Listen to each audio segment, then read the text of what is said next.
Extrait du livre Les damnés de la terre de Frantz Fanon, partie sur la culture nationale.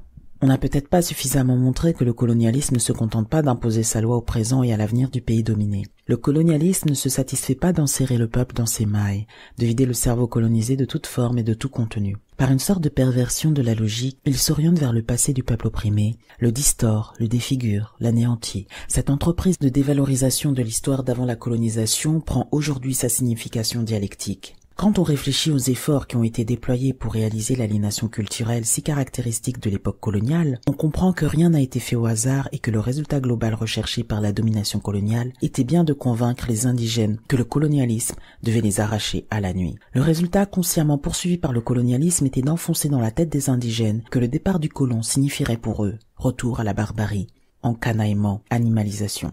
Sur le plan de l'inconscient, le colonialisme ne cherchait donc pas à être perçu par l'indigène comme une mère douce et bienveillante qui protège l'enfant d'un environnement hostile, mais bien sous la forme d'une mère qui sans cesse empêche un enfant fondamentalement pervers de réussir son suicide, de donner libre cours à ses instincts maléfiques. La mère coloniale défend l'enfant contre lui-même, contre son moi, contre sa physiologie, sa biologie, son malheur ontologique. Dans cette situation, la revendication de l'intellectuel colonisé n'est pas un luxe, mais exigence de programme cohérent. L'intellectuel colonisé qui situe son combat sur le plan de la légitimité, qui veut apporter des preuves, qui accepte de se mettre nu pour mieux exhiber l'histoire de son corps, est condamné à cette plongée dans les entrailles de son peuple. Cette plongée n'est pas spécifiquement nationale. L'intellectuel colonisé qui décide de livrer combat au mensonge colonialiste le livrera à l'échelle du continent. Le passé est valorisé. La culture qui est arrachée du passé pour être déployée dans toute sa splendeur n'est pas celle de son pays. Le colonialisme qui n'a pas nuancé ses efforts n'a cessé d'affirmer que le nègre est un sauvage et le nègre pour lui n'était ni l'angolais ni le nigérian. Il parlait du nègre. Pour le colonialisme, ce vaste continent était un repère de sauvages, un pays infesté de superstitions et de fanatisme voué au mépris lourd de la malédiction de Dieu,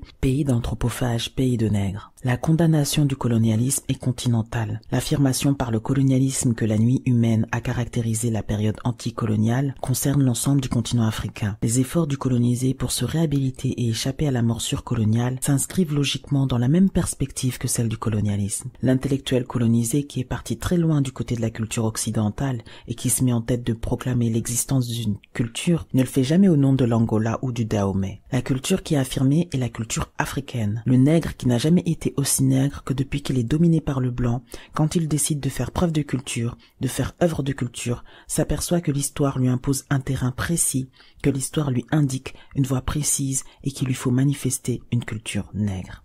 Pour aller plus loin, je vous conseille la lecture du livre de Frantz Fanon, Les damnés de la terre. Je vous conseille aussi la lecture de l'ouvrage Sans pensée percutante pour décoloniser l'esprit d'Aram Dioum, disponible sur le site Yankadi. N'hésitez pas à vous abonner à la chaîne YouTube, à activer la cloche pour recevoir toutes les notifications lors des publications lors des prochaines vidéos, et je vous dis à bientôt.